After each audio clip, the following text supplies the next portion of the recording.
You ask Tiger to solve. This deals with linear equations with one unknown.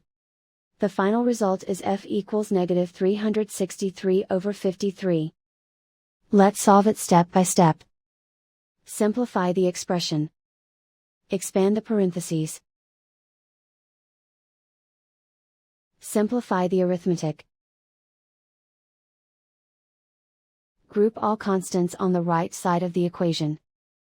Subtract 2120 from both sides. Simplify the arithmetic.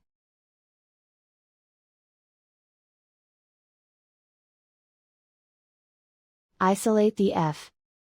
Divide both sides by 265.